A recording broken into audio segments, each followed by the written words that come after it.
आज की कक्षा शास्त्री द्वितीय वर्ष के छात्रों के लिए है। इसमें निर्धारित पुस्तक महाभाष्य है। इसके अंतर्गत व्याकरण अध्ययन का प्रयोजन अभी चल रहा है। इसी क्रम में भाष्यकार व्याकरण अध्ययन का प्रयोजन बतलाते हुए कहते हैं कि यदधीतम अविज्ञातम निगदे नैव शब्द्यते अनग्नाविव शुष्कैधौ न तज्ज्वलति कर्हिचित्। अर्थात यद अधीतम, जो अध्ययन किया गया, और अविज्ञातम, विज्ञात नहीं हुआ, समझा नहीं गया। कहा कि निगदे नैव शब्द्यते, वह केवल ध्वनि मात्र रह गया। केवल ध्वनि के द्वारा ही वह उच्चरित होता है, उसका कोई तात्पर्य नहीं रह जाता है। आगे उन्होंने कहा कि अनग्नाविव शुष्कैधौ, मान लीजिए हवन करने के लिए चले हों और आग नहीं हो, उसमें हवन करते जा रहे हों, तो उस हवन का कोई तात्पर्य नहीं होता है। वो हवन किया हुआ पदार्थ जलता नहीं है। उसी तरह से अगर अर्थ को नहीं समझते हैं और केवल पढ़ लेते हैं तो उसका कोई तात्पर्य नहीं रहता है। अब यहाँ पर एक प्रश्न उठता है कि ऐसा कैसे होता है। यद अधीतम अविज्ञातम, पढ़ा और फिर समझा नहीं, पढ़ने के बाद तो समझ में आता ही है। इसका तात्पर्य कहने का यह मतलब है कि अर्थ तो समझ में आता ही है, लेकिन जिस उद्देश्य से, जिस अर्थ के लिए वाक्य प्रयोग में हुआ है, वह अगर नहीं समझ करके दूसरा अर्थ आप समझ लिए तो वही है अविज्ञातम, अर्थात आपने नहीं समझा। उदाहरण के लिए लौकिक दृष्टांत है। किसी ने अपने तोता को पढ़ाया था, शिकारी आएगा, जाल बिछाएगा, दाना डालेगा, लोभ में फंसना नहीं। वह तोता तो रट लिया, पढ़ लिया, लेकिन उसके तात्पर्य को नहीं समझा। इसका प्रभाव क्या हुआ? एक दिन वह बहेलिया के जाल में फंस गया और बोल भी रहा है, पढ़ भी रहा है, शिकारी आएगा, जाल बिछाएगा, दाना डालेगा, लोभ में फंसना नहीं, और वो फंसा हुआ है। इसका मतलब यह हुआ कि वह तात्पर्य को नहीं समझ पाया। कहने का क्या उद्देश्य है। उस तरह से हम व्याकरण लोग जो भी पढ़ें, उसका जो अर्थ है, वास्तविक अर्थ है, उसको समझ करके पढ़ें। समझ करके पढ़ा हुआ ही फलदायक होता है। यहाँ तक कहा गया है, एकः शब्दः सुष्ठु प्रयुक्तः सम्यक् ज्ञातः स्वर्गे लोके च कामधुग् भवति। एक भी शब्द, माना कि बहुत कुछ अध्ययन नहीं किया, लेकिन एक शब्द भी अगर ठीक ढंग से अर्थ के साथ, विभक्ति के अनुसार, वचन के अनुसार, तात्पर्य के अनुसार समझ करके अगर पढ़ा गया तो वह कामधेनु के समान फल देता है। अर्थात कामधेनु जो इच्छा रखते हैं, जितनी इच्छा रखते हैं, जब इच्छा रखते हैं, तब वह दूध देने लगती है। उसी तरह से एक शब्द सुष्ठु प्रयुक्तः सम्यक् ज्ञातः स्वर्गे लोके च कामधुग् भवति, अर्थात स्वर्ग में और इस लोक में दोनों जगह अनेक सुख का दरवाजा खोल देता है, मनोवांछित फल प्रदान करता है। इसलिए जो भी पढ़ें, समझ कर पढ़ें, उसके तात्पर्य को समझ करके पढ़ें। इसके लिए व्याकरण पढ़ना चाहिए। यद अधीतम का यही तात्पर्य है। दूसरा प्रयोजन बतलाते हुए कहते हैं यस्तु प्रयुंक्ते। यस्तु प्रयुंक्ते कुशलो विशेषे शब्दान यथावद व्यवहार काले। सब का व्यवहार काले सो अनंतमाप्नोति जयम परत्र अयोग वाग्विद दुष्यते चाप शब्दैहि। यहाँ कहते हैं यस्तु प्रयुंक्ते कुशलो विशेषे। ऐसा भी होता है, कुछ लोग व्याकरण शास्त्र को नहीं पढ़ते हैं, फिर भी प्रयोग करने में, व्यवहार में बिल्कुल कुशल होते हैं। और कुछ पढ़े हुए लोग, पढ़े हुए तो होते हैं किंतु प्रयोग करने में वह सफल हो जाते हैं, कुशल नहीं हो पाते हैं। कहा कि वो क्या होगा? तो यस्तु प्रयुंक्ते कुशलो विशेषे शब्दान, यानी व्यवहार काल में शब्द के यथावत प्रयोग करने में जो कुशल होते हैं, कहा कि सो अनंतम आपनोति जयम। अनंतम जयम आपनोति, अनंत जय प्राप्त करते हैं, सब जगह विजय प्राप्त करते हैं। और वाग योग विद दुष्यति चाप शब्द ही, कहते हैं वाग योग विद दुष्यति चाप शब्द ही। और जो वाग योग विद होते हैं वह आप शब्दों के द्वारा दूषित हो जाते हैं। भास्कर यहाँ प्रश्न करते हैं कि कह दुष्यति, अर्थात वाग योग विद है, अर्थात प्रयोग करने में जो कुशल हैं या पढ़े हुए लोग हैं, वह अपशब्दों के द्वारा, अपशब्द अगर प्रयोग करते हैं तो वह दूषित हो जाते हैं, उनको दोष लगता है। कहा कौन दूषित होते हैं यह बतलाइए? कहा कि वाग योग विदेव, जो वाग योग विद हैं, जो विभक्ति वचन इत्यादि के साथ जिन्होंने पढ़ा है, वाक्य योजना करना जानते हैं, वही दूषित होते हैं, उन्हीं को दोष लगता है। कहा कुतः एतत्, यह कैसे? कहा कि यो ही शब्दान जानाति अपशब्दान अपि असौ जानाति। जो शब्द को जानता है वही अपशब्दों को भी जानता है, वही जानता है कि ये शब्द शुद्ध है और यह शब्द अशुद्ध है। तो जिस तरह शुद्ध शब्दों के ज्ञान में जय प्राप्त होता है, उसी तरह अशुद्ध शब्द के ज्ञान में पराजय भी प्राप्त होता है। भाष्यकार और आगे बढ़ करके कहते हैं अथवा भूयान अधर्म प्राप्नोति। वाग योग विद पढ़ा लिखा हुआ विद्वान आदमी तो और ज्यादा अधर्म को प्राप्त करता है, उसे और ज्यादा दोष लगता है। कहा कि क्यों, ऐसा क्यों होगा? तो कोई व्याकरण पढ़ेगा ही नहीं। कहा कि हाँ, ऐसा इसलिए होता है भूयांशः अपशब्दाः और अल्पयांशः शब्दाः। अपशब्दों की संख्या शब्दों की अपेक्षा ज्यादा होती है। एक एक शब्द के अनेकों अपशब्द माने अशुद्ध हो सकते हैं, लेकिन उसमें शुद्ध तो एक ही हो सकता है। तो जिस तरह से शब्द के ज्ञान में धर्म होता है, उसी तरह से अपशब्द के ज्ञान में अधर्म होता है।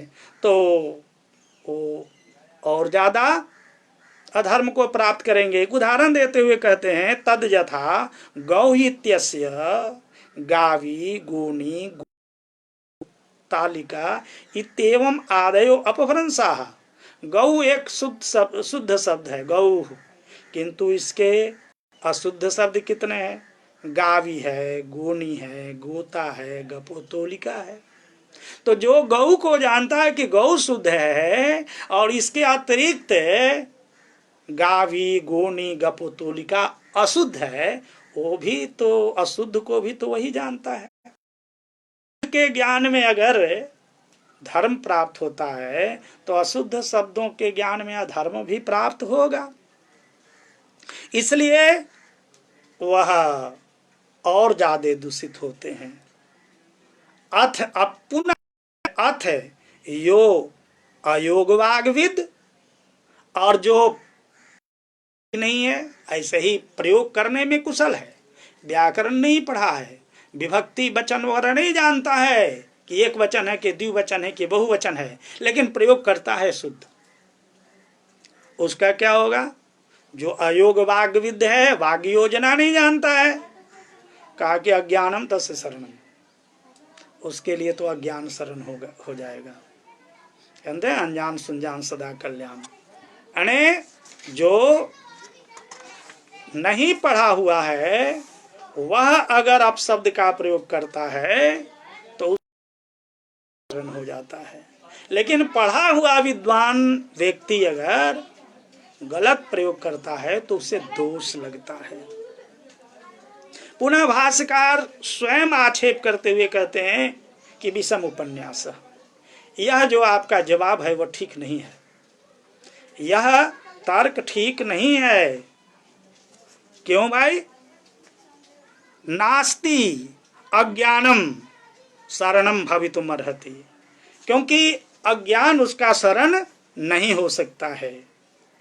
यो शब्दान्वयी, जैसे उदाहरण देते हैं, जो अजानन वही ब्राह्मणम हन्यात सुराम वापि वेद सोपि मन्ये पतितः स्यात्। मान लीजिए कोई अनजान में, आपने कहा कि नहीं जानता है, अनजान में वह गलत शब्द का प्रयोग कर दिया तो उसके लिए अज्ञान शरण हो जाएगा।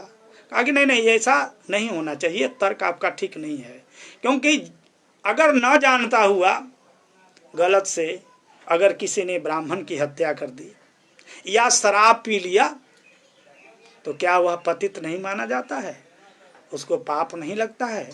उसको भी पाप लगता है।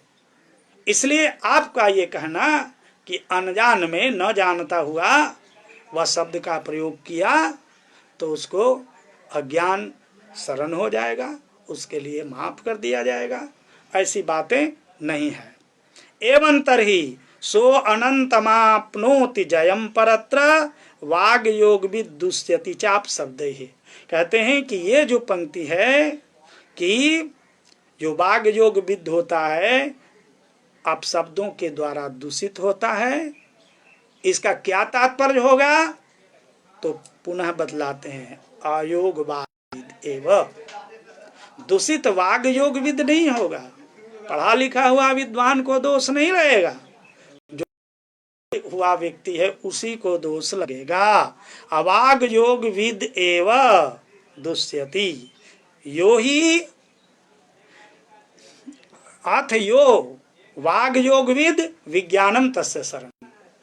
कहा कि जो पढ़ा लिखा हुआ व्यक्ति है और उससे अगर गलत प्रयोग हो गया तो उसके लिए विज्ञान से शरणम, उसके लिए विज्ञान उसका शरण होगा।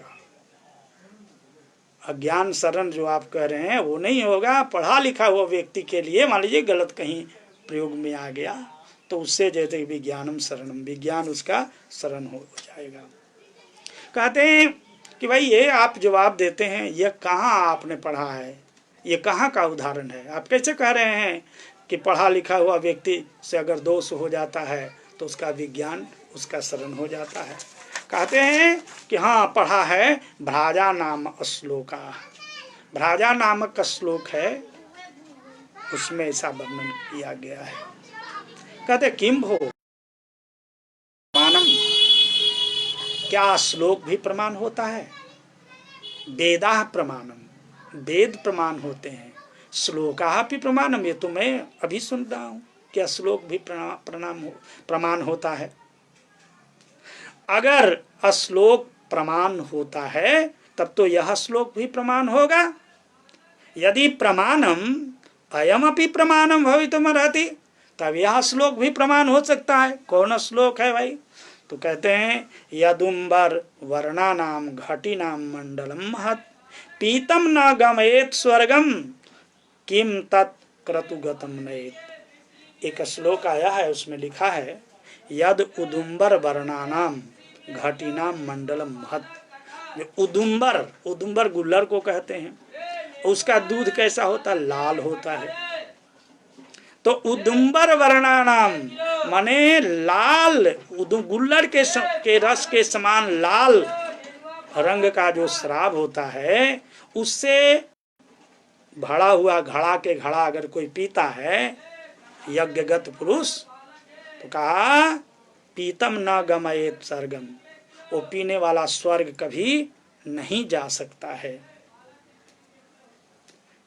कहते हैं कि तो स्वर्ग आखिर पीते क्यों? थोड़ा ज्यादा पीने वाला जो है वह स्वर्ग नहीं जाता है।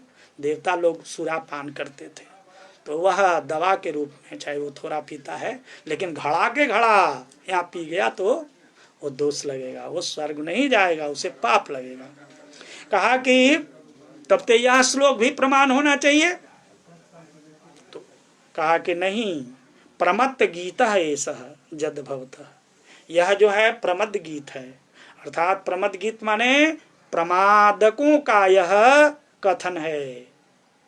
यह श्लोक प्रमादी व्यक्ति, उन्मादी व्यक्ति ऐसा कह दिया है, इसलिए यह प्रमाण नहीं हो सकता है। यस्तु अप्रमद गीतम गीता तत्प्रमाणम, जो अप्रमद गीत हो अर्थात अप्रमादियों के द्वारा कहा हुआ है, वो यानी आप्त व्यक्तियों के द्वारा जो कहा हुआ श्लोक है वह प्रमाण हो सकता है, यह प्रमाण नहीं होगा।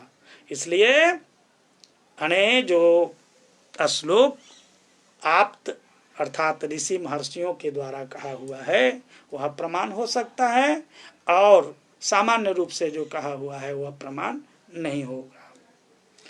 अगला प्रयोजन है अविद्वांसः। जरा ध्यान दीजिएगा, अविद्वांसः कह रहे हैं, अविद्वांसः अर्थात जो विद्वान नहीं है, अविद्वांसः प्रत्यभिवादे नामनो ये न प्लुति नामम तेषु विप्रोस्य स्त्रीषु अयम अहम वदेत। देखिए, पिछले पाठ में भी मैं बतलाया था कि अभिवादन करने का क्या तरकीब है। आज न तो लोग प्रणाम जानते हैं, आशीर्वाद देना जानते हैं। यहाँ आशीर्वाद के लिए कहा गया है कि आशीर्वाद जो देते हैं, अभिवादन और प्रत्यभिवादन, आशीर्वाद को कहते हैं प्रत्यभिवादन। तो प्रत्यभिवादन वाक्य में नाम का प्रयोग करते हैं, और नाम के अंत में प्लूत स्वर लगाना होता है, तब वह आशीर्वाद सार्थक होता है। कि नमस्कार करने वाला व्यक्ति को यह सोच समझ करके नाम का प्रयोग करना चाहिए कि कौन व्यक्ति प्लूत लगाना जानता है। जो व्यक्ति प्लूत लगाना नहीं जानता है, पढ़ा हुआ विद्वान नहीं है, ह्रस्व दीर्घ प्लूत वो जानता ही नहीं है, उसको आप अभिवादन तो करें, अहम नमामि ऐसा कहें। लेकिन पढ़ा लिखा हुआ विद्वान जो लोग हैं उनके साथ अहम देवदत्तः नमामि, मैं देवदत्त आपको प्रणाम करता हूँ, तब वह आशीर्वाद देने वाला आशीर्वाद देगा क्या? आयुष्मान भव देवदत्त, नाम के अंत में प्लूत लगाएगा। और जो नहीं जानता है, जो पढ़ा लिखा हुआ नहीं है, उसके सामने नमस्कार करते शब्द इतने बोलिए, प्रणाम करता हूँ, नाम मत लगाइए। लगाएंगे तो इतना वो कहेगा आयुष्मान भव, नाम नहीं लगाएंगे तो इतना कहेगा। तो अज्ञानियों के सामने किया जाता है, जो पढ़ा लिखा हुआ नहीं है, नाम नहीं लगाते हैं, क्योंकि नाम लगाएंगे, नाम के अंत में उनको प्लूत नहीं लगाने आएगा, तो वह आशीर्वाद नहीं रह जाएगा, बल्कि अभिशाप बन जाएगा। इसलिए नाम का प्रयोग विद्वानों के सामने करते हैं, और प्रायः जानते हैं अब लोग दोष आरोपण करेंगे, इसमें लिखा है स्त्रीसु, स्त्रियों को जैसे प्रणाम करते हैं वैसे ही अविद्वानों को प्रणाम करें। प्रायः कि गायत्री नहीं पढ़ी हुई थी, सरस्वती नहीं थी, तो विद्या की देवी ही थी, लेकिन सामान्य स्त्रियां प्रायः नहीं पढ़ती हैं, नहीं पढ़ी लिखी हुई होती हैं, तो उसके सामने ऐसे ही प्रणाम करते हैं, प्रणाम नमस्कार इतना ही बोलते हैं, अपना नाम का उच्चारण नहीं करते हैं। तो वैसा ही उच्चारण करना चाहिए अविद्वानों के साथ, जो पढ़े लिखे हुए नहीं होते हैं उनके साथ करना चाहिए। अब यह सोच करके हर व्यक्ति को सोचना पड़ेगा कि मैं जो किसी को आशीर्वाद देना चाहूं तो मेरे साथ भी वो स्त्री के समान व्यवहार न कर दे। नमस्कार करने वाला व्यक्ति ऐसा न समझे कि यह पढ़े लिखे हुए नहीं है और उनके सामने स्त्री के समान व्यवहार करके और अपना नाम का प्रयोग ना करेगा। तो यहाँ कहते हैं स्त्री बन माँ भूम, स्त्री बत माँ भूम, स्त्री के समान हम न हो जाएं। नमस्कार करने वाला व्यक्ति मुझको स्त्री के समान मूर्ख गंवार न समझ ले, इत्यधेयम व्याकरणम, इसलिए व्याकरण पढ़ना चाहिए। क्योंकि पढ़ा लिखा हुआ अगर वो समझेगा तो अलग ढंग से प्रणाम करेगा, और नहीं गंवार वह समझेगा तो जिस तरह से स्त्रियों को समझता है वैसे ही समझ के मेरे को भी प्रणाम करेगा। इसलिए आचार्य अपने आप डरते हैं और कहते हैं कि हमारे साथ भी वैसा व्यवहार मेरा शिष्य या मेरे अनुज लोग हैं वैसा न करें, इसलिए हमको व्याकरण पढ़ना चाहिए। ओ